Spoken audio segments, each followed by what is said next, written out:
Yes, good evening. Charak Samhita Sutra Sthana का 11वां अध्याय, उसकी सेकंड क्लास पढ़ रहे हैं अपन।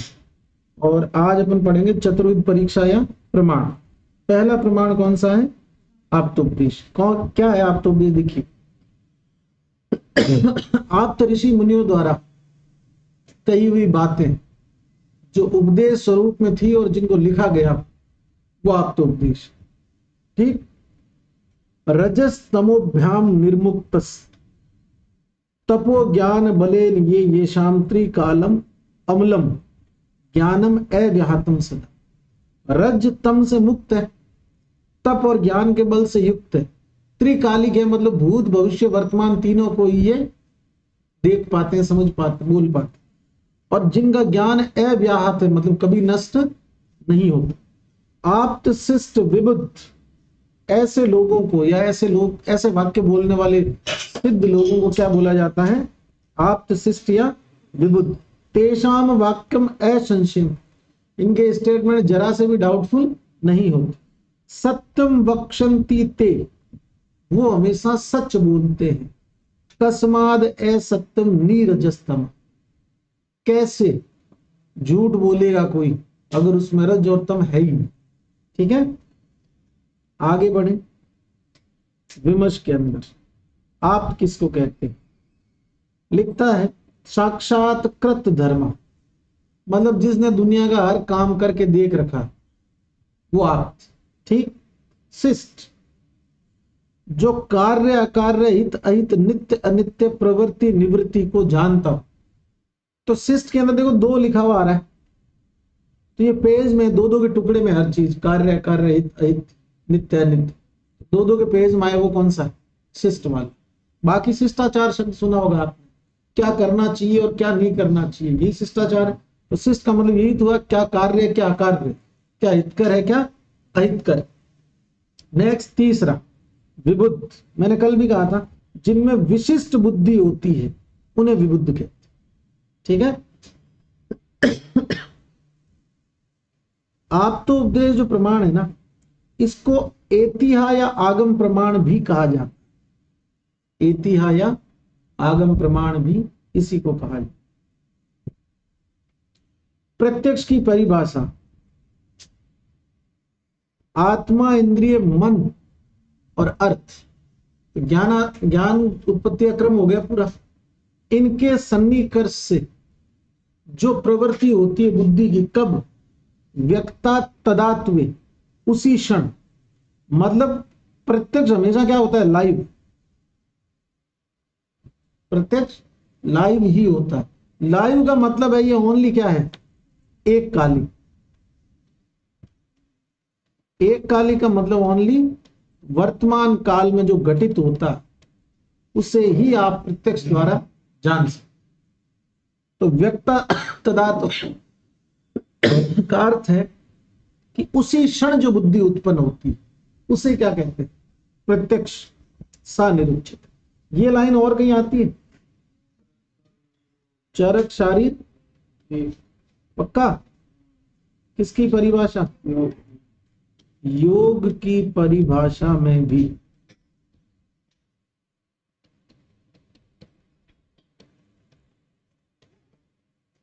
ठीक है, आगे बढ़ते हैं। विमर्श की चौथी लाइन देखो, ज्ञानाधिकरण आत्मा। ज्ञान का क्षेत्र, ज्ञान किसको होता है? आत्मा। जैसे रोग किसको होता है? पुरुष को। तो चिकित्सा भी किसकी करेंगे? पुरुष की। इसलिए चिकित्सा का अधिकरण कौन होता है? पुरुष। षड्धातुज पुरुष बोलते हैं, पंचारक में त्रिदंड पुरुष बोलते हैं। नेक्स्ट, यहां जो दिया वो पदार्थ में पढ़ेंगे अपन, नोट्स जो विमर्श में दे रखा है।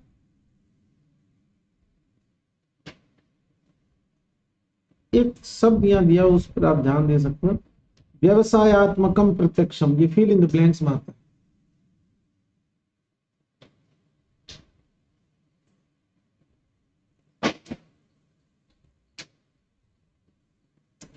दर्शन शास्त्र में व्यवसाय का मतलब वो नहीं है जो नॉर्मल लाइफ में होता है ना, वो अलग बात है। जब अपन वो पढ़ेंगे तब ना।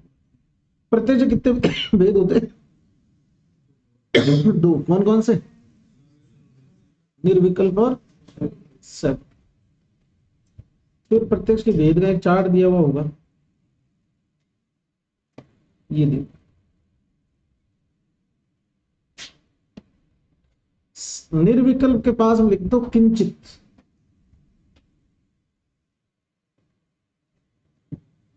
जैसे रास्ते जा रहे थे रात को पैदल पैदल अंधेरे में, और पास में से कोई जानवर भग के गया। अब पता नहीं चला सांप था, कोई पंछी था, कोई बिल्ली थी, लोमड़ी थी, क्या था नहीं पता चला, पर यह पक्का था कुछ तो था। समझ गए? अब था ये प्रत्यक्ष कि आपने श्रोतेंद्रिय से सुना है उसके पैरों की आवाज को, लेकिन आप इसको डिफरेंशिएट नहीं कर सकते। तो किंचित का मतलब आगे और ऑप्शन है ही नहीं आप पास सोचने, इसलिए किंचित वाला जो है वो निर्विकल्पक है, इसका आगे कोई भेद नहीं होता। सविकल्पक के भेद होते हैं, ये दो तरह का होता है, लौकिक और अलौकिक। अलौकिक के अंदर 3 साधक सन्निकर्ष होते हैं, मतलब अलौकिक प्रत्यक्ष अगर आपको जानना है। अब अलौकिक का मतलब है सामान्य मनुष्य की शक्ति से परे, जो इस दुनिया में घटित नहीं होता सामान्य व्यक्ति के साथ। तो कोई सिद्ध आचार्य देवता ऐसा व्यक्ति होगा वो ये कर पाएगा। तो सामान्य लक्षण, ज्ञान लक्षण और योगज, ये 3 भेद होते हैं अलौकिक प्रत्यक्ष के। मतलब अगर आपको अलौकिक प्रत्यक्ष करना है तो इन 3 चीजों से होगा। और योगज के 2 भेद हैं, युक्त और युजान। युक्त का मतलब है कि जिसको आप कभी भी कुछ भी पूछ लो वो हर चीज बता देगा, उसको दूर बैठे प्रत्यक्ष हो रही। युजान का मतलब है जो आंख बंद करके ध्यान लगाएगा और फिर उस चीज से कनेक्ट करके फिर बताएगा। तो अलौकिक प्रत्यक्ष कितने प्रकार का हुआ? 3 प्रकार का, सामान्य लक्षण, ज्ञान लक्षण और योगज। योगज के पुनः 2 भेद हैं, युक्त और युजान। अब लौकिक प्रत्यक्ष पे आओ। लौकिक प्रत्यक्ष के साधक इंद्रियार्थ सन्निकर्ष कितने होते हैं? 6। याद करनी जरूर से, इनकी डिटेल पदार्थ पढ़ेंगे उस टाइम मेरे को याद दिलाना पड़ेगा। नाम तो मैंने लिख रखी, डिटेल पढ़ा। लौकिक प्रत्यक्ष के साधक इंद्रियार्थ सन्निकर्ष कितने? 6। संयोग 1, संयुक्त समवाय 2, संयुक्त संवेद समवाय 3, समवाय 4, संवेद समवाय 5, विशेषण विशेष भाव 6। ये वही है चंदू के चाचा ने चंदू की चाची। टंग ट्विस्ट तो याद करते हो ना, वैसे पदार्थ में किया होगा इसको रट रट के, तो कोई ट्रिक विक बना रखी होगी। अब तो ऐसे एक के बाद 2 आता है, वैसे ये याद आ रहा होगा अगर थोड़ी बहुत ही बुद्धि कुशाग्र। 21-22 कल बात हुई थी अपनी क्लास अनुमान प्रमाण के विषय। मैंने कहा था प्रत्यक्ष अच्छे से होगा तो अनुमान पूरा सटीक होगा। क्या लिखता है प्रत्यक्ष पूर्व में? पहले क्या हुआ होना चाहिए? प्रत्यक्ष। त्रिविधम, भेद कितने अनुमान के? 3 भेद। और 4 में से बाकी तीनों त्रिकालिक होते हैं, खाली एक प्रत्यक्ष ही एक कालिक होता है। ठीक, जैसे अनुमान भूत भविष्य वर्तमान तीनों कर सकते हो। जैसे मैं आपको बताऊं, कोई बच्चा बहुत अच्छा पढ़ रहा है, हर टेस्ट में टॉप कर रहा है, तो उसे अनुमान लगाया जा सकता है कि ये भविष्य में होने वाले एपीजीटी एग्जाम पक्का सेलेक्ट होगा। कोई बच्चा जो पिछली बार सेलेक्ट हुआ है उससे अनुमान लगाया जा सकता है कि उसने बहुत अच्छी पढ़ाई करी है। बात समझ पा रहे हो? और कोई मान लो आज टेस्ट है शाम को और क्लास होने के बाद में बोल रहा है कि मैं 2 घंटे ही बैठ के पढ़ूंगा, टेस्ट देके फिर जाऊंगा, इसका मतलब आज वाले टेस्ट में सिलेबस पूरा करके अच्छे से एग्जाम देगा, उसके अच्छे नंबर आने का अनुमान लग सकता। समझ पा रहे बात को? त्रिकालिक हुआ। लिखा है वन्नीर निगुणो धूमेन, ये तो हो गया आपका प्रेजेंट का, जहां जहां धुआं वहां वहां आग लाइव होता है। मेथुनम गर्भ दर्शनाथ, ये हो गया पास्ट का, गर्भ को देख के और ये अनुमान करना कि पूर्व में मेथुन हुआ। और बीजाद फलम अनागत, आम की गुठली देख के सोचना अगर ये पेड़ बनेगा तो इसके आम लगे, अनुमान हुआ। फिर उसके बाद में आगे देखो विमर्श में क्या लिखता है, अनुपश्चात मीयते ज्ञायते इति अनुमान। निरुक्ति है शब्द की। अनुपश्चात का मतलब वही है प्रत्यक्ष के बाद में जिसका ज्ञान हो वो अनुमान। आगे बढ़ते हैं, यहां लिखा परामर्शजन्य ज्ञान अनुमिति कहलाता। परामर्शजन्य ज्ञान को ये थोड़े से दार्शनिक शब्द है, आप इनको 2-4 बार पढ़ना, जब पदार्थ पढ़ेंगे ना तो उस औरा में आपको समझ में आएगा कि क्या परामर्श क्या होता है, क्योंकि पूरा सीक्वेंस है। ठीक, फिर आगे लिखा है व्याप्ति विशिष्ट पक्ष धर्मता ज्ञानम परामर्शम। अब परामर्श की परिभाषा दी, आप समझ रहे हो, आपको सीधे 100 नंबर बता दिए, उसको समझने के लिए आपको 99 नंबर समझना पड़ेगा, क्योंकि 99 100 के पास लिखा हुआ है 99 + 1, तो उल्टा चल रहा है। अब 99 समझा रहा हूं, फिर 98 समझा, इसलिए कह रहा हूं ये जो भी मार्क करवा रहा हूं डायरी में नोट कर लेना, और अभी के लिए सिर्फ रीडिंग लगा लेना, ठीक, क्वेश्चन पक्का आएगा यहां से। तो ये परामर्श की परिभाषा। फिर उसके थोड़ा सा आगे चलते हैं तो क्या लिखता है, यत्र यत्र धूम तत्र तत्र अग्नि इति साचर्यणि व्याप्ति। ये किसके लिए आया, व्याप्ति के लिए। नीचे वापस लिखता है व्यापस्य पर्वत आदि वर्तित्व पक्ष धर्मता, ये पक्ष धर्मता की परिभाषा, सब फील्ड एंड प्लानिंग्स में आने वाली चीजें। फिर उसके बाद में आगे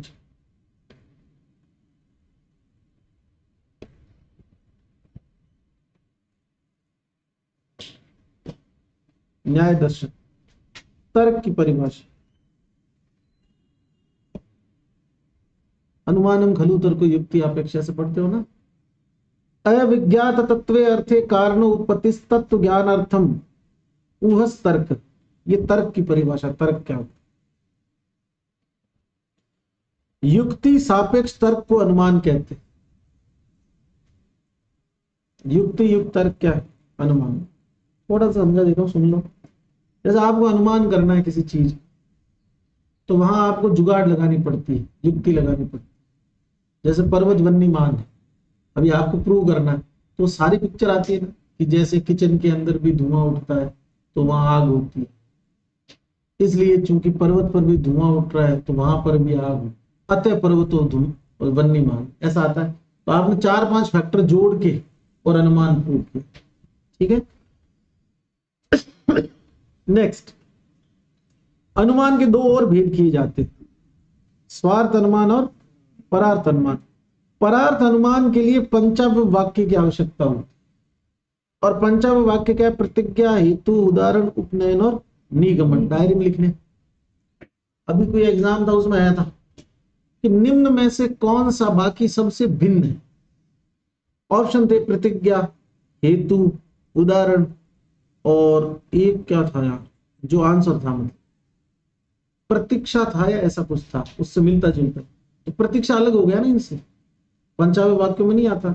प्रतिज्ञा, हेतु, उदाहरण, उपनयन, निगमन, ये पंचावय वाक्य। अब ये जो एग्जाम्पल है ना पर्वत और धूम वाला, ये फिक्स एग्जाम्पल है, और इस फिक्स एग्जाम्पल के संदर्भ में जो जो बोला हुआ है वो ठीक ठीक याद होना चाहिए पंचावय वाक्य के साथ, क्योंकि यही एकमात्र वाक्य है जिसको सभी संहिताओं ने, टीकाकारों ने उदाहरण के तौर पर लिया और उसी के अनुसार व्याख्या करी। तो प्रतिज्ञा क्या है, जैसे मान लीजिए मैं आपको स्वार्थ अनुमान परार्थ अनुमान की बात करूं। जैसे मान लो कि तुम एग्जाम देने गए और एग्जाम पेपर में बैठे, और तुम्हारा रूममेट है, वो लिखे जा रहा, तुम्हें पेपर में कुछ नहीं आया, तो तुमने अनुमान लगा लिया कि इस साले वो सब आ। ये स्वार्थ अनुमान, मतलब खुद का खुद ही अनुमान करना। बादल छाए हुए, हवा रुकी हुई है, उमस हो रही है, बारिश का टाइम है, तुमने अनुमान लगा लिया कि बारिश आने, तो खुद ही लगा रहे हो ना। अब तुम्हारा मान लो कोई साथी है जिसने जिंदगी में कभी आग देखी नहीं, न कभी धुआं देखा, और तुम खड़े हो यहां पर और सज्जनगढ़ से धुआं उठ रहा है। अब तुम्हें सर्किल में खड़े होकर उसको समझाना है कि वहां आग भी, समझ रहे हो, ये परार्थ अनुमान है। अब दूसरे को अनुमान कराना थोड़ा कठिन है, क्योंकि वो प्रत्यक्ष पूर्व नहीं है, इसलिए किसकी हेल्प ली जाती है, पंचावय वाक्य की। अब आप अपने किसी ऐसे मित्र को प्रूव कर रहे हो कि अग्नि और धुआं साथ रहते, और उसको ये बात पता नहीं है, और आप उसको बोल रहे देख उस पहाड़ पे सामने आग लगी हुई, वो बोल रहा कहां, मुझे तो नहीं दिख रही। आप बोलोगे देख धुआं है। तो अब आपको उसको परार्थ अनुमान कराना है, तो आपकी प्रतिज्ञा RHS = LHS होता है। आपकी प्रतिज्ञा क्या है कि पर्वत वन्यमान, मतलब पर्वत पे आग है, ये आपको प्रूव करना है, तो ये प्रतिज्ञा हुई। और प्रतिज्ञा अगर RHS है तो निगमन LHS, उसी प्रतिज्ञा को ऐसे बोलना, इसलिए पर्वत वन्य। बात समझ आई। अब बीच में क्या स्टेप है, प्रतिज्ञा है पर्वतो वन्नी मानव। अब वो पूछेगा कैसे, तो कारण है धुआं। अब वो पूछ लेगी धुएं से अग्नि का क्या लेना देना, तो उदाहरण दिया आपने, यत्र यत्र धूम तत्र तत्र वन्नी यथा महानस। महानस मतलब किचन। फिर तुम उसको रसायन शाला में लेके गए, जहां पर कुछ बन रहा था, बोले ये दे, यहाँ ये भट्टी जल रही है और यहाँ पर आग लगी है, यहाँ क्या है, धुआं। उपनयनम तथा चयन, उपनयन का मतलब अब आप अपनी तरफ ला रहे हो बात। इसी प्रकार से निगमनम तस्मात् तथा पर्वत वन्नी, तस्मात् तथा का वही अर्थ, इसलिए जो मैंने कहा वो ठीक। तो ये विद वर्ड इन्वर्टेड कॉमा में इसका मतलब समझते हो कि ये इंपॉर्टेंट है, मिलान करने में आ सकता है, इधर पंचांग वाक्य दे दे, इधर ये दे दे और आपको बोल दे कि मिलान करो इनका। ठीक, अब न्याय दर्शन और आचार्य चरक ने जो अनुमान प्रमाण के 3 भेद माने उसकी बात करते हैं। आचार्य चरक ने त्रिविध बोल दिया, क्योंकि हो सकता है उस टाइम ये बात बड़ी फेमस रही होगी, ये तो सबको ही पता अनुमान के 3 भेद हो। तो और उसके आगे उन्होंने त्रिकालिक लिख दिया, तो एक काल का एक, इस तरह से कितने हो गए 3। न्याय दर्शन की व्याख्या है त्रिविध अनुमान के लिए, क्या लिखता है, पूर्ववत है, शेषवत है और सामान्य। अब बच्चे क्या कंफ्यूज होते हैं, भूत भविष्य वर्तमान कौन सा। तो सिंपल है, जैसे अगर आप किसी भी चीज के बारे में पहले ही बता दो कि मुझे पता ये बहुत पढ़ रहा है, ये तो सेलेक्ट होगा, तो पूर्व में ही आपने घोषणा कर दी, पहले। पूर्व का मतलब पहले, तो पहले कोई बात बोली जा रही, इसका मतलब अनुमान किसका किया जा रहा है, भविष्य। इसलिए पूर्ववत कौन सा अनुमान हुआ, भविष्यकाली। क्लियर है। सामान्य दृष्टो लाइव है, सामान्य रूप जो आपको दिख रहा है, बच गया कौन, शेषवत। शेषवत कौन सा हुआ, भूतकाल। नेक्स्ट, युक्ति प्रमाण। अनुमान के भेद का पहला आंसर 3 ही करना है, चरक ने साहब लिखा इसलिए। ठीक है, युक्ति प्रमाण मैंने आपको कल भी समझाया था शायद, या परसों भी समझाया था ऐसे किसी बात के संदर्भ में, कि युक्ति प्रमाण मल्टीपल फैक्ट्स को कंबाइंड करके कंक्लूजन पर पहुंचना। कंबाइंड करना मीन जोड़ना। तो युक्ति में आपको हर लाइन में ऐसा मिलेगा कि कुछ न कुछ जुड़ रहा है। जैसे युक्ति का मतलब योग होता है, क्या लिखता है, जल कर्षण बीज ऋतु संयोगात शस्य संभव। बारिश, खेती, बीज और वर्षा ऋतु, मतलब उस ऋतु का जो टेम्परेचर। तो मैंने यहाँ जल के लिए बारिश बोला, मतलब जल शब्द जो बारिश ही तो है, लेकिन ऋतु का भी फर्क पड़ता है ना। 2 तरह की फसलें होती है, रबी और एक खरीफ। तो सर्दी की फसल अलग है, गर्मी की अलग है। जिस टाइम बारिश और ये सब तो उस टाइम भी होते हैं, लेकिन वो फसल नहीं होती है, इसका मतलब ऋतु का भी इंपॉर्टेंस है। तो जल कर्षण और बीज और ऋतु, इनके संयोग से शस्य संभव, शस्य मतलब फसलें। तो आप इनको देखो ना, संयुगात शब्द आ गए श्लोक में। आगे वाले आधे में चलो, षड धातु संयोगाद गर्भणाम संभव। 6 धातुओं का संयोग, कॉम्बिनेशन ऑफ 6 एलिमेंट, 5 महाभूत और 6ठी आत्मा, क्या होता है, गर्भ उत्पत्ति। तो यहां भी संयोग है, लाइन पकड़ में आनी चाहिए, बात समझ पा रहे हो ना। जैसे लाइन आ गई, षड धातु संयोगाद गर्भणाम समस्तता, और उसने बोलिए कौन सा प्रमाण, तो बुद्धि काम करनी चाहिए। योग लिखा हुआ है, संयोग, योग मतलब युक्ति। उधर ऋतु संयोग, योग मतलब वहां भी युक्ति। अगली लाइन, मध्य मंथनक मंथान संयोगाद अग्नि संभव। मैन वर्सेस वाइल्ड देखा होगा आपने डिस्कवरी पे, 2 लकड़ी लेता है, एक में छेद करता है, जहां छेद करा उसमें थोड़ा चूरा डालता है, दूसरी जो लकड़ी है उसको नुकीला बना के उसके अंदर डाल के फिर रब करता है, उससे आग बनती है। ये वही है। मंथनक तो वो आदमी हो गया, और ये मध्यनी मथ्य है, मथ्य मंथनक मंथान। तो 3 चीजें मिली, इन तीनों के संयोग से आग उत्पन्न हुई। समझ रहे हो। नेक्स्ट, युक्ति युक्त चतुष्पाद संपद व्याधि निर्हरण।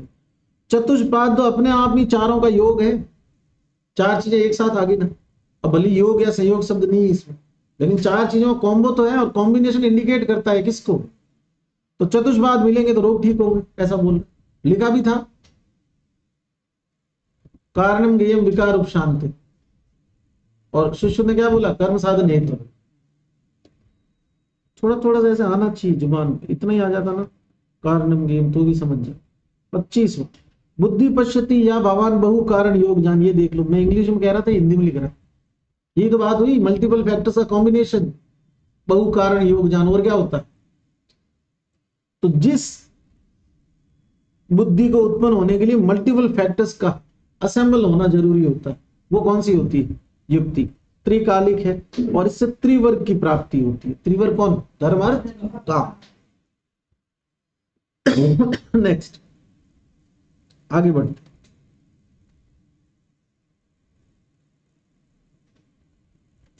अब इस भाई ने क्या कहा, साफ लिखा है, एशाम परीक्षा न अन्यस्तथा। अब पूछ ले, आचार्य चरक के अनुसार परीक्षाओं के संदर्भ में निम्न कथनों पर विचार।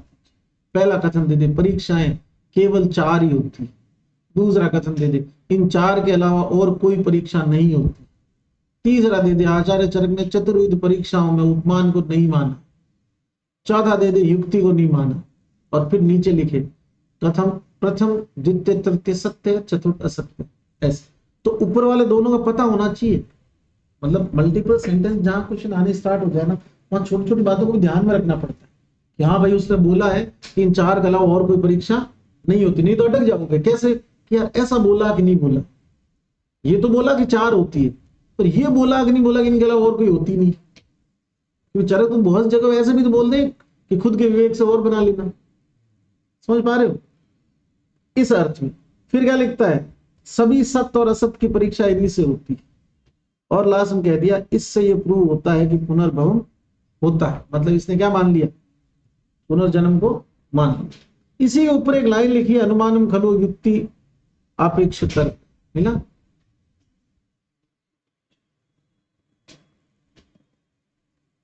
नेक्स्ट, चतुर्विध प्रमाण से पुनर्जन्म की सिद्धि। यूजी वालों के आता है पदार्थ में 10 नंबर का क्वेश्चन। आजकल उनके चरक संहिता के 1 से 12 चैप्टर भी सिलेबस में, तो उसमें भी आता है, मौलिक में भी। और उसका नाम उन्होंने कर दिया संहिता अध्ययन। चरक वाग्भट सब डाल दिया, अष्टांग अलग से नहीं होता, संहिता अध्ययन के नाम से डाल दिया पूरा। और ये बहुत अच्छा स्टेप है कि 12 चैप्टर अगर पढ़ लेगा, बहुत सारे बेसिक क्लियर हो जाएंगे। पदार्थ विज्ञान फर्स्ट तो पूरी षड पदार्थों, पदार्थ सेकंड में प्रमाण आगे सारे, समझ रहे हो? और चिकित्सा के चतुष्पाद पढ़ लेगा, है ना, दिनचर्या ऋतुचर्या पढ़ लेगा, महाकषाय यवागु पढ़ लेगा। तो 1 साल पहले पढ़ने का अर्थ ये होता ना कि थोड़ा थोड़ा तो जानना चालू कर देगा उनको। क्या लिखता है, आप तो उपदेश से कैसे सिद्धि करें, सुनो गौर से। तत्र आप्तम आगमस्तावद वेदम, लिख दो, आप्त ऋषियों द्वारा प्रणीत, आप्त ऋषियों द्वारा प्रणीत शास्त्र वेद कहलाते। प्रणीत का अर्थ जानो, लिखे हुए। जैसे अपन बोलते हैं चरक संहिता के प्रणेता कौन? अग्निवेश। चरक संहिता के प्रणेता कौन है? अग्निवेश। फिर उसके बाद में देखो ये क्या कह रहा है। अब ये कह रहा है कि भाई आगम में ऐसा लिखा हुआ है कि पुनर्जन्म होता है। पूरी आयुर्वेद में यही तो पढ़ते हैं, कर्म का सिद्धांत। तो आप तो उपदेश ही तो बोल रहा है सबसे पहले ये बात कि पुनर्जन्म होता है, आत्मा होती है, कर्म के अधीन आत्मा दूसरे शरीर में मरने के बाद पुनः प्रवेश करती है। इस पे तो कोई डाउट ही नहीं है कि आप तो उपदेश से सिद्धि करना कोई मुश्किल काम है ही नहीं। ये कह रहा है कि सिद्ध व्यक्तियों ने जिन ग्रंथों को लिखा उन्हें वेद कहते हैं, और जो वेदों में लिखा ऊपर बोल दिया वो गलत हो ही नहीं सकता, क्योंकि आप तो व्यक्ति कभी भी झूठ नहीं बोलते। आगे लिखता है कि इन लोगों ने इन ग्रंथों को प्रणीत किया लोक अनुग्रह के लिए, मतलब लोगों की भलाई की।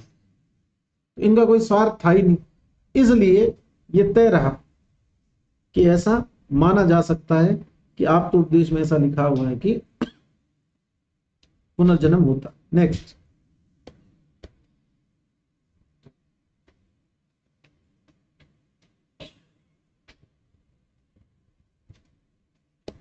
प्रत्यक्ष।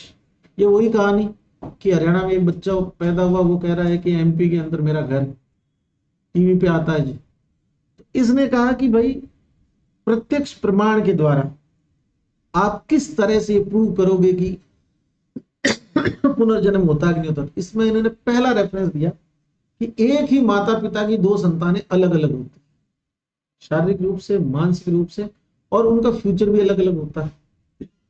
तो जब उनको खाना रोज वही मिला, उनको केयर वही मिली, उनके अंदर जीन वही है, तो कोई चीज तो अलग है, इसलिए उन दोनों के अंदर चेतना का लेवल अलग अलग है।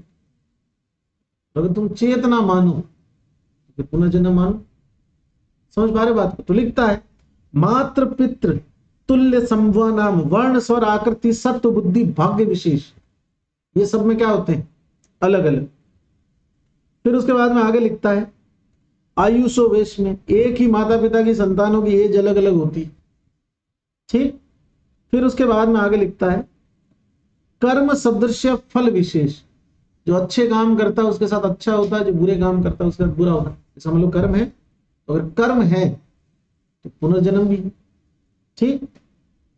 नेक्स्ट आगे लिखा है जाति स्मरण, ये वही है टीवी वाला, जिस यहां शब्दों को समझो। जाति, जाति किसको कहते हैं?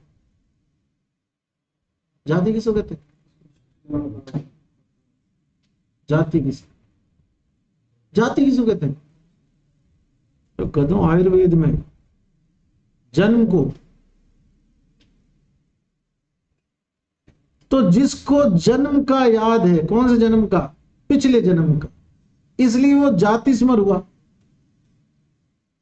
समझ गए भाई? एक बार जन्म लेके मर गया, तो मरते टाइम ज्वर आया उसको, उसने मेमोरी कार्ड फॉर्मेट कर दिया, लेकिन इस आदमी का कार्ड फॉर्मेट नहीं हुआ, इसको पिछले जन्म का याद है। और जन्म के टाइम भी क्या आता है? ज्वर, वो एक बार फिर रीसेट करता है। इसने दो बार रीसेट को क्या कर दिया? ओवरलैप कर दिया, मतलब उनके बाद में भी इसको याद। तो नए जन्म के बाद में भी जिसको पिछले जन्म का स्मरण है वही जाति स्मरण पुरुष। समझ गए? तो जाति स्मरण मतलब ये वही बात है कि आप ऐसा देखते भी हैं कि एक बच्चा हरियाणा में वो बोल रहा है कि मेरे वहां पे ऐसा ऐसा है, वहां जाके पता करते हैं तो ऐसा ऐसा निकलता है। फिर वो बताता है इस गली में यहाँ जाओगे तो यहाँ हैंडपंप है, यहाँ पर एक पानी की टंकी है, यहाँ जाओगे तो एक पान वाले की दुकान है, यहाँ जाओगे तो यहाँ एक दूसरी डेयरी की दुकान है, ऐसे वो बताता वहां बैठा। तो कोई तो बात होगी, ऐसा ये बता रहा। संहिता की कोई भी बात मैं व्यक्तिगत रूप से नहीं बता रहा हूं, पता नहीं मुझे ऐसा होता कि नहीं होता, लेकिन जो ये बोल रहा है वो तो मानना। चलिए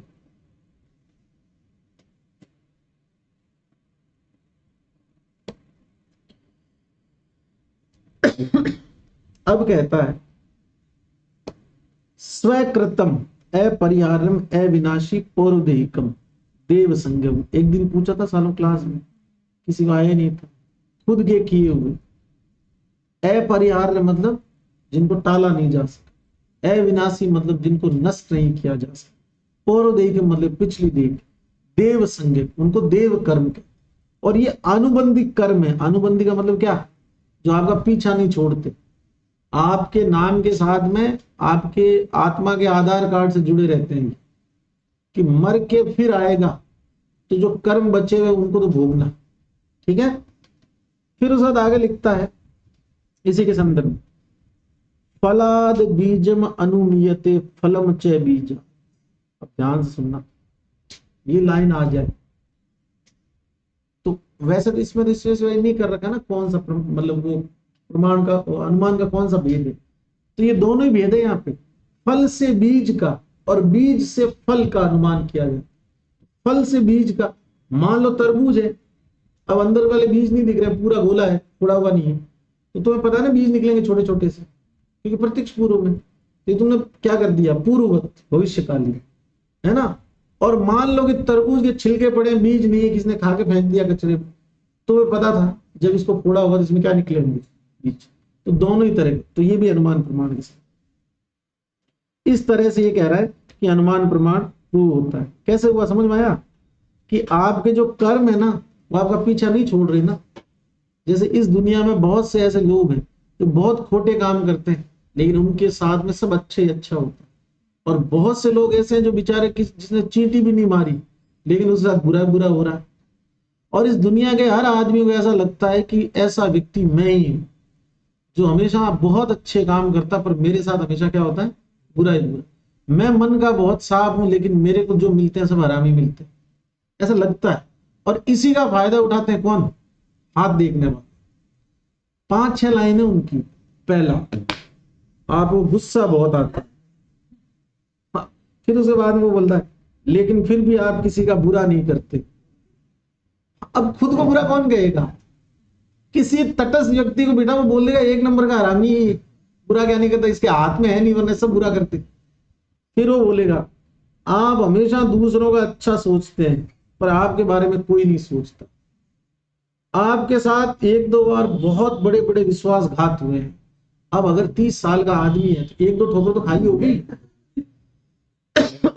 फिर बोलेगा एक बार आप मरते मरते बचे थे, बचेगा ही, तेरे सामने बैठा तो बच के आया है, और 30 साल में एक आधी बार तो मौत आई होगी सामने, बच गया होगा। ठीक। फिर उसके बाद में अगला, जल्द ही आपके जीवन में बहुत बड़ी खुशी की चीज होने वाली।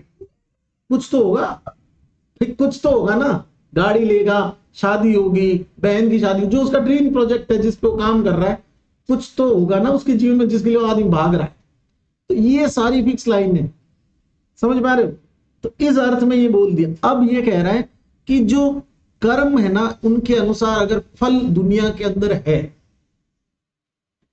तो जो वो मैं जो बोल रहा हूं आपको कि बुरे लोगों के साथ अच्छा होते हुए देखा अपन, इसका मतलब क्या है कि इस जन्म में तो बुरे कर्म कर रहा है, पिछले वाले में इतने अच्छे किए कि इस बार वाले बुरे होने के बाद भी उसका कुछ नहीं बिगड़ पा रहा, क्योंकि दोनों का एवरेज जो होता है ना उससे रिजल्ट निकलता है। इस जन्म वाले तो क्या होते हैं? पुरुष कर्म, पिछले वाले देव कर्म। अब जैसे एक आदमी है 1 साल सिगरेट पी, कार एक्सीडेंट हुआ, मर गया। शाहरुख खान 60 साल का है, पी रहा अब तक, अभी तक नहीं हुआ उसको। तो कारण है ना। और आचार्य क्या कहते हैं? निदान का विशिष्ट अंश। और निदान का विशिष्ट अंश किसके अधीन होता है? धर्म अधर्म के। धर्म अधर्म क्या होते हैं? कर्म। आरी बात समझ में? इस तरह से ये बोल रहा है कि इस आधार पर आप अनुमान कर सकते हो, क्योंकि आपने प्रत्यक्ष ऐसी चीजें देखी कि किसी के साथ बुरा हो रहा है, वो आदमी अच्छा है, उसने जिंदगी में इस जिंदगी में कोई बुरा काम नहीं किया, लेकिन फिर भी बुरा हो रहा है, तो इसका मतलब उसने पिछली जिंदगी में बुरे काम किए होंगे, उसका फल होगा। नहीं तो कार्य और कारण का सिद्धांत यही तो कहता है कि बिना कारण के तो कोई कार्य हो ही नहीं सकता। ठीक। तो यहां कारण है उसके देव का। नेक्स्ट आगे बढ़ते, युक्ति प्रमाण। षड धातु समुदायाद गर्भ जन्मम आ गया ना, समुदाय शब्द। और युक्ति की लाइन पहचानने के लिए कर्तु कर्णम संयोगात क्रिया, संयोग शब्द आ गया। कर्ता और कर्ण, जैसे मान लो आप गाड़ी ड्राइव कर रहे हो तो आप यहाँ कर्ता हो, गाड़ी आपका उपकरण, इसके संयोग से क्या हुआ? आप एक जगह से दूसरी जगह गए, क्रिया हो गई, संयोग और विभाग दोनों हो गए ना। फिर उसका लिखा कर्तस्य कर्मणम फलम न कृतस्य, ये उनके लिए जो बोलते हैं मैं पढ़ता तो बहुत ऊपर टेस्ट नंबर नहीं आता। क्या? अगर तू कर्म कर रहा है तो फल मिलेगा ही मिलेगा, और अगर नहीं कर रहा है तो सिर्फ बोलने से कोई फल नहीं मिलेगा। आगे लिखता है न अंकुर उत्पत्तिर अबीजात, बिना पढ़े 100 नंबर भी नहीं आएंगे। तो अंकुर उत्पत्ति के लिए भी क्या चाहिए? बीज। बीज कारण हुआ, और अभी अपने पढ़ा बीज, ऋतु, जल, ये कर्षण, ये सब होते तब कोई फसल उत्पन्न होती। कर्म सदृश्य फलम न अस्माद बीजाद अन्य से उत्पत्ति। कितनी शानदार बात है। एक कहावत है ना कि बोए पेड़ बबूल की आम कहां से हुए, तो बबूल बोओगे तो बबूल ही उगेंगे, और आम बोओगे तो आम। ये समझा रहा है कि जैसा कर्म करोगे वैसा फल मिलेगा, और जैसा बीज बोओगे वैसा का पौधा जो उत्पन्न होगा या अंकुरित। ठीक है, यही युक्ति। अब ये लाइन आती है षड धातु समुदायाद गर्भजन। ठीक है, और गधेड़े इसमें अनुमान कर देते। क्यों करते हैं? क्योंकि अनुमान में एग्जाम्पल है मेथुनम गर्भ दर्शनार्थ। वहां तो 2 चीजें हैं ना यार, एक तो पास्ट मेथुन, और अभी प्रेजेंट में क्या? गर्भ उत्पत्ति। तो प्रेजेंट और पास्ट, तो प्रेजेंट से आप पास्ट का अनुमान कर रहे हो। यहां तो कुछ ऐसा लिखा हुआ ही नहीं है, यहां तो समुदाय शब्द आया हुआ है। तो समुदाय संयोग को बताता है, मल्टीपल्स को बताता है, और जहां मल्टीपल होंगे वहां युक्ति। नेक्स्ट, अब इसने बता दिया इन चारों प्रमाणों से इस तरह से सिद्ध होता है कि पुनर्जन्म होता है, स्वर्ग नरक होते हैं। इति तृतीय परलोकेश। अभी अपन पढ़ क्या रहे हैं पता तो है ना तुम्हें, क्या पढ़ रहे हैं? चैप्टर पढ़ रहे हैं चरक सूत्र स्थान का 11वां। उसमें कितने त्रिक थे? 8। उसमें पहला त्रिक क्या था? त्रिएष्णा। त्रिएष्णा में प्राणेष्णा धनेष्णा पढ़ ली। अब क्या पढ़ी है? परलोकेश। इसने जैसे ही प्रूव किया कि परलोक होता है, अर्थात तीसरी एष्णा भी होती है, उसके अस्तित्व को उजागर करके और नेक्स्ट त्रिक की ओर चल दिया। चलिए अगला त्रिक। 3 उपस्तंभ होते हैं। अब मैं तुमसे कहूं 3 वाइस प्रिंसिपल है 3 कॉलेज में, तो 3 प्रिंसिपल भी होंगे। उपस्तंभ तो वाइस हो गए ना, ये सेमी पोल्स हो गए या सब पोल्स हो गए। मेन पोल्स कौन है?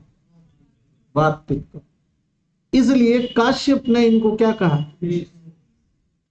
बराबर त्रिदोष, बराबर क्या?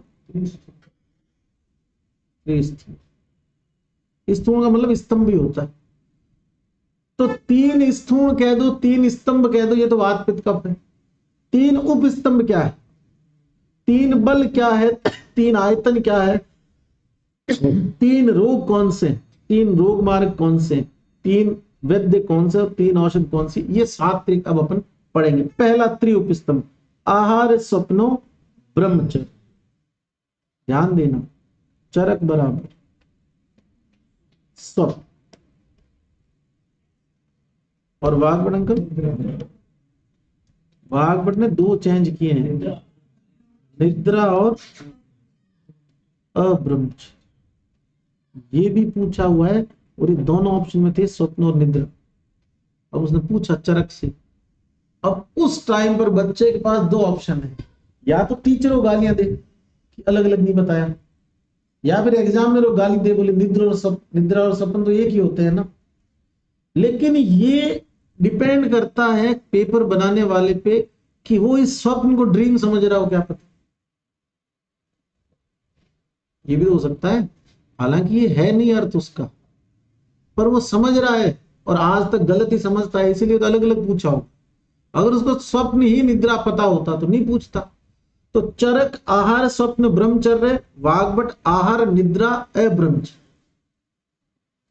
अब सुनो गौर से क्या लिखता है। ये 3 उपस्तंभ है शरीर की। फिर एक लाइन लिखिए, संस्कारम अहितम अन उपसेव मानस। मैं इस श्लोक की डेप्थ में जाके और ज्यादा डिटेल नहीं करना चाहता, इस टुकड़े की बात करता हूं। ये कह रहा है संस्कार का मतलब होता है अहितकर चीजों को दूर करना। मार्केट से चावल लाए, पहले तो मम्मी ने ये चेक करा कंकर तो नहीं है, तो उसको देखा छलनी में डाल के और उसको ऐसे हिलाया तो उसमें मिट्टी मिट्टी थी वो हट गई, एक संस्कार हुआ। दूसरा उसको धोया, दूसरा संस्कार। तीसरा उसको बॉईल किया, तीसरा संस्कार। आप देखो धीरे धीरे गंदगी दूर हो रही है। और बॉईल करते ही गुरु से क्या हो गया? लघु। तो ये तो गुण बढ़ गया ना उसका, क्योंकि चावल के अंदर अवगुण ये हो सकता है कि गुरु हो सकता है, रिच कार्बोहाइड्रेट सोर्स, पचने में भारी हो सकता है। तो जैसे ही बॉईल किया क्या हो गया? लघु। अब इसके अंदर अगर पंचकोल मिला दे और थोड़ा घी मिला दे तो ये लघु प्लस अग्निवर्धक प्लस स्निग्ध हो गया। समझ पा रहे? ये लाइन आती है डॉट डॉट डॉट, अहितम उपसेव मानसम। अहित का सेवन रोकता है कौन? संस्कार। डायरी में लिखो।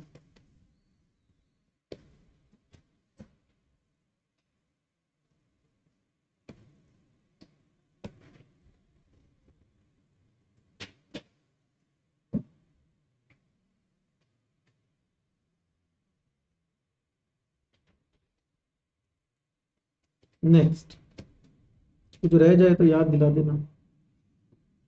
जीवन में 4 प्रकार के आश्रम बताए हैं, ब्रह्मचर्य, गृहस्थ, वानप्रस्थ और संन्यास।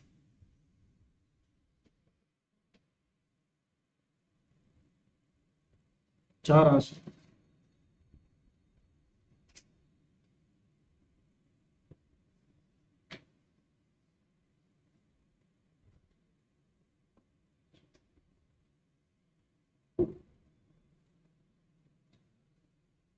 नेक्स्ट, त्रिविध बल।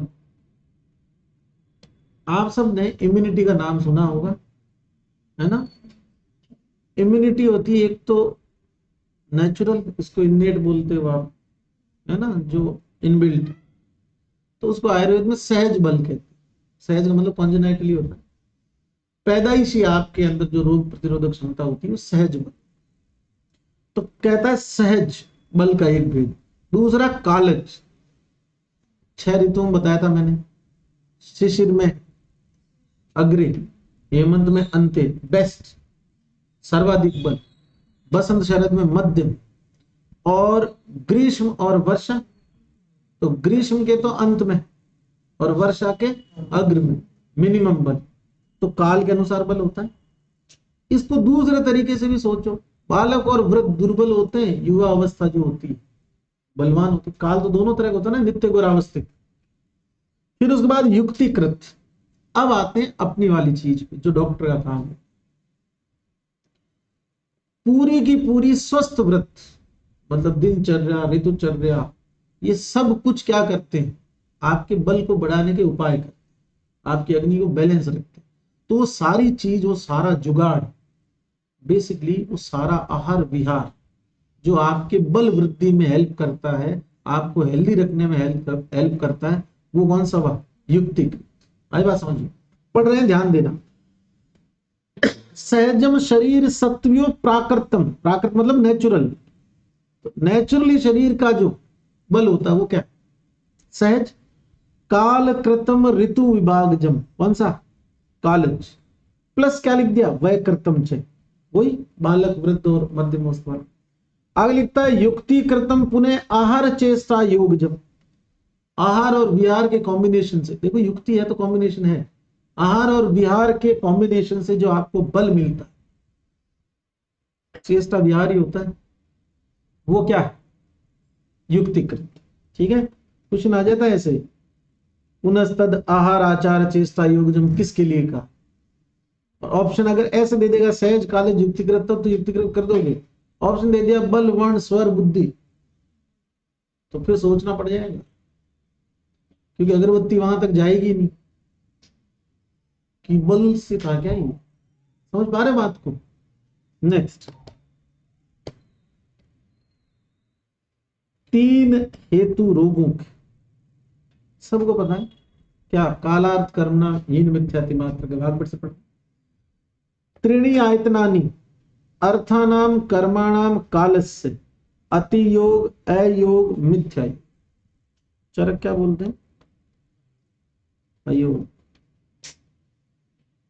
अति योग, मिथ्या योग।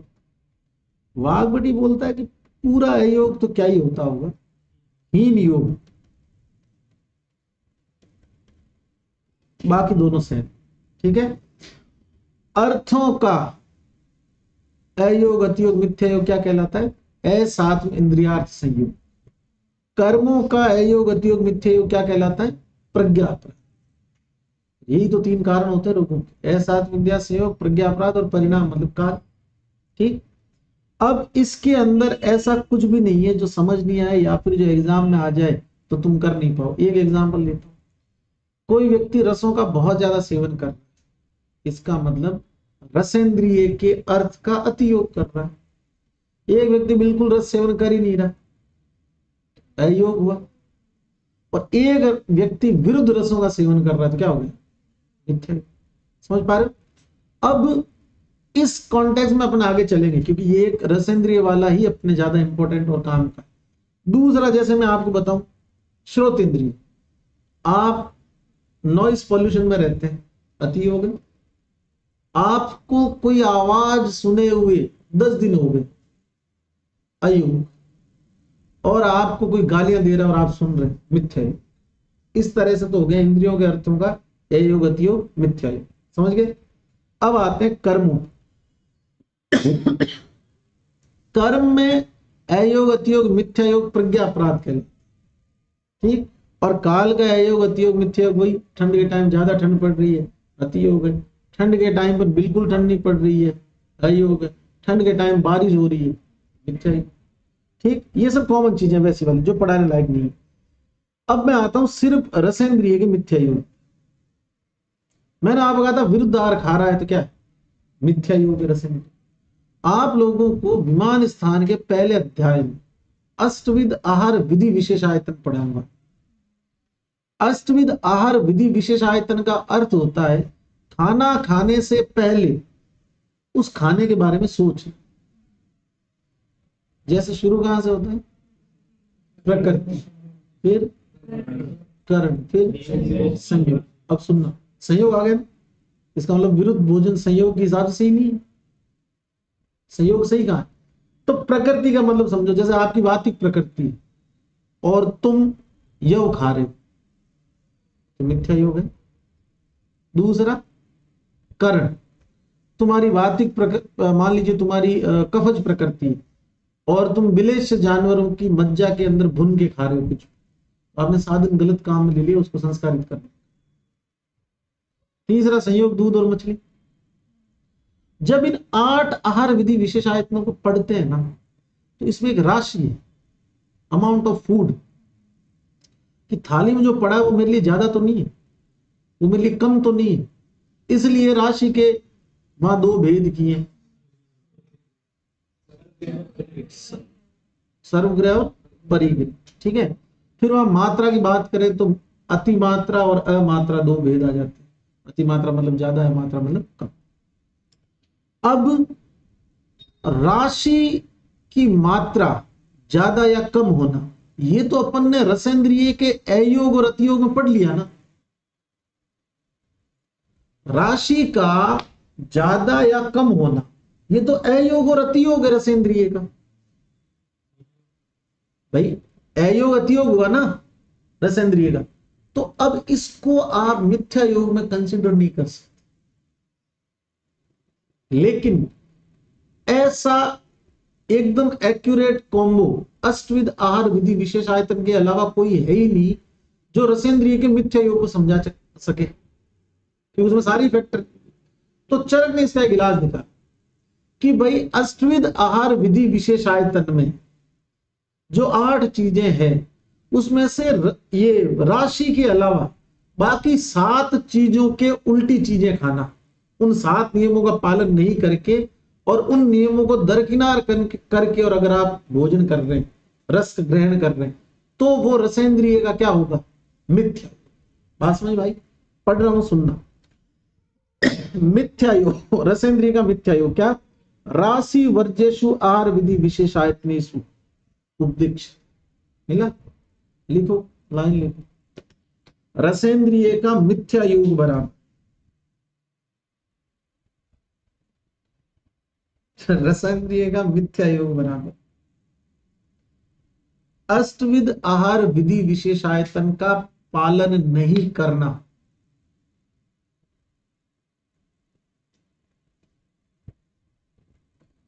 अष्टविध आहार विधि विशेषायतन का पालन नहीं करना।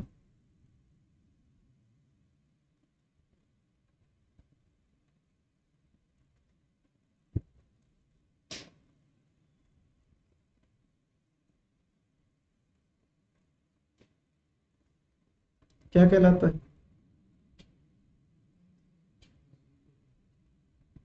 अच्छा, ब्रेकेट लिख देना उसको, राशि को छोड़।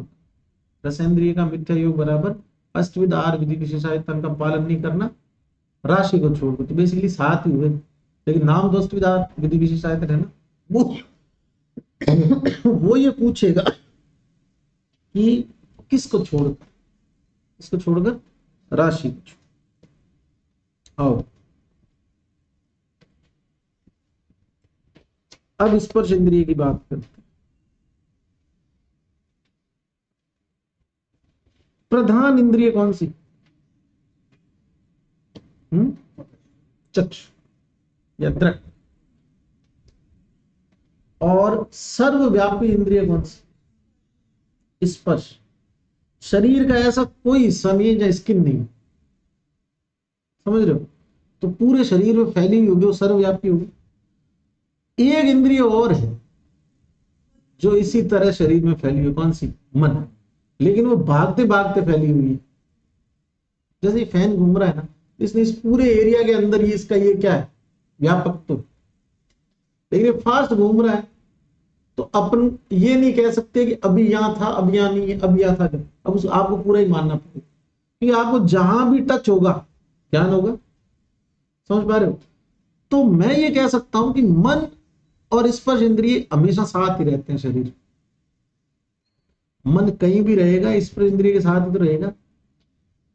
इसलिए लिखता है तत्र एकम स्पर्श इंद्रियम इंद्रियाणाम इंद्रिय व्यापकम। सभी इंद्रियों में व्यापक इंद्रिय मतलब फैली हुई इंद्रिय कौन सी? स्पर्श। चेत समवाय। इतना कहते ही कंफर्म हो गया कि ये सिर्फ एक नहीं दोनों फैले हुए हैं। चेत समवाय हमेशा पूछा जाता है कौन, और वो पहला ऑप्शन क्या देगा? आत्मा। चेत समवाय कौन है? स्पर्श इंद्रिय।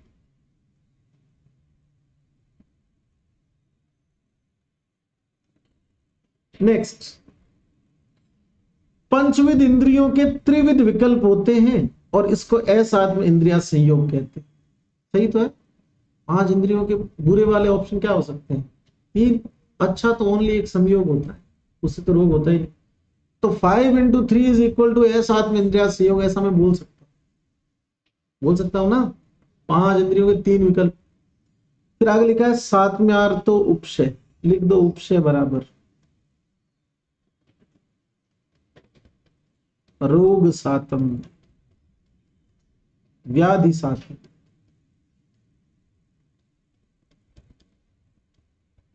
या वैसे ही लिख दो सातम। जुकाम हो रखा है और अदरक वाली चाय पी रहे हो, सातम में। रोग के हिसाब से शरीर के लिए जो पॉजिटिव होता है वो रोग सातम है। उस रोग के अंदर जो आपके लिए अच्छा है वो रोग सातम है। और अगर आइसक्रीम खा रहे हो तो अनुपशय हुआ जुकाम के अंदर। अनुपशय किसके जैसा? निदान के जैसा। क्योंकि आइसक्रीम जैसी किसी ठंडी चीज से जुकाम हुआ होगा। तो अनुपशय को हमेशा सम्मिलित किया जाता है निदान या हेतु, और उपशय जो है वो किस में कंसिडर होता है? साथ में। आगे बात समझो। नेक्स्ट, ये लिख देना जो जो बोल रहा हूं ना मैं, कहानी नहीं सुना रहा। क्वेश्चन आएंगे ऐसे कि अनुपशय का अंतर्भाव किस में किया जाता है? हेतु। उपशय का किस में किया जाता है? तो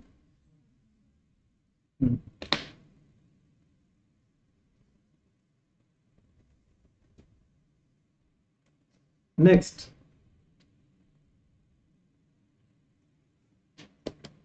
कर्म। देखो क्या लिखता है।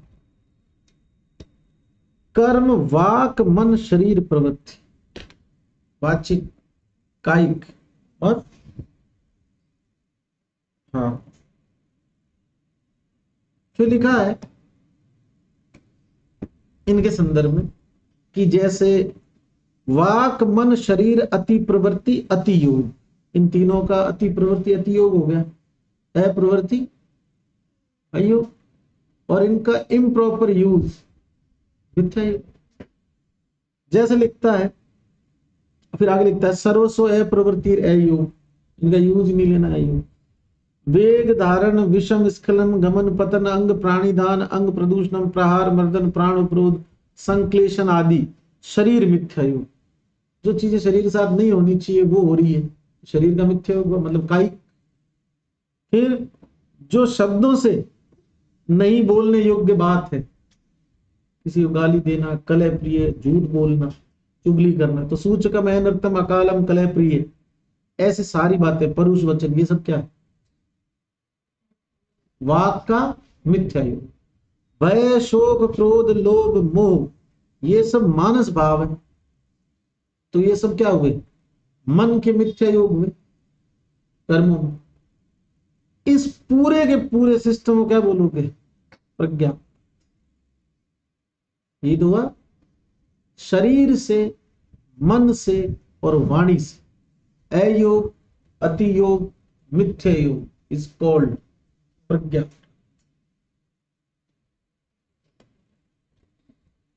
नेक्स्ट,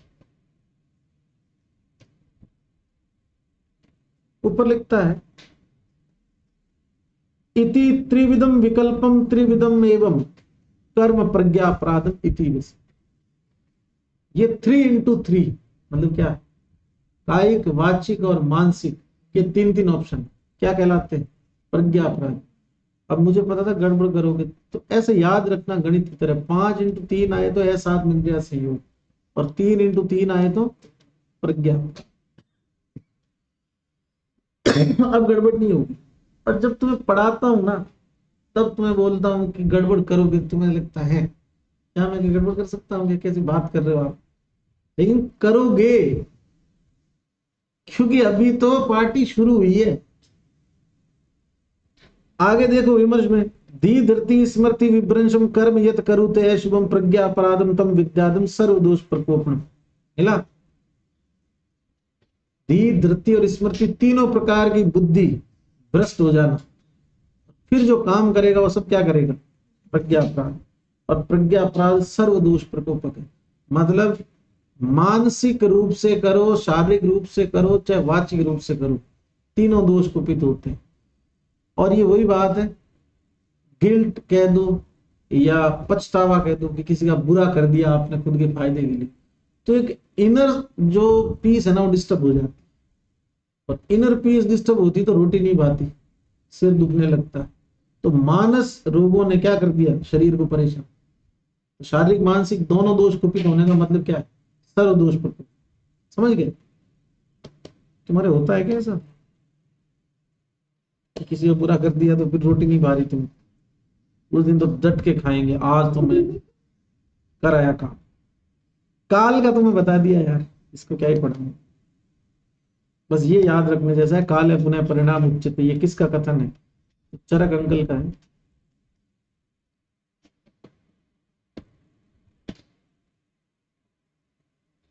सर मैं तो दुकान वाले के पास दूध की थैली लेने गई थी, वो कैसे भूल गया था, मजे आ गए मेरे को, उसमें ही राजी हो गई मैं, साला 25 रुपए का फायदा। एक दिन तो होटल वाला पैसे भूल गया, खाने गए, राजी हो रहा है, आटा खा गया है साला बिना पैसे। इतनी इति है सात विंध्या संयोग प्रज्ञा अपराध परिणाम। ये क्या, त्रिविध हेतु किसके, रोगों के, और संयोग प्रकृति है, प्राकृत होने का। हेलीकॉप्टर है तो देखना है, मोदी जी ने भेजा, पड़ा सही रहा है कि नहीं रहा ना। ड्रोन है, ड्रोन बेचारा मर नहीं जाए, काटता नहीं है, डरना मत। तो ये होता तो डर लगता, मत कर भाई। अब देखो संयोग जो है ना, अब क्या पता कोई पाकिस्तान वालों ने भेजा हो ड्रोन। संयोगस्तु प्रकृति हेतु, ठीक है। चलो इसके आगे पढ़ेंगे कल। अब पढ़ते हैं उस वाली क्लास में अपना नानात्मक।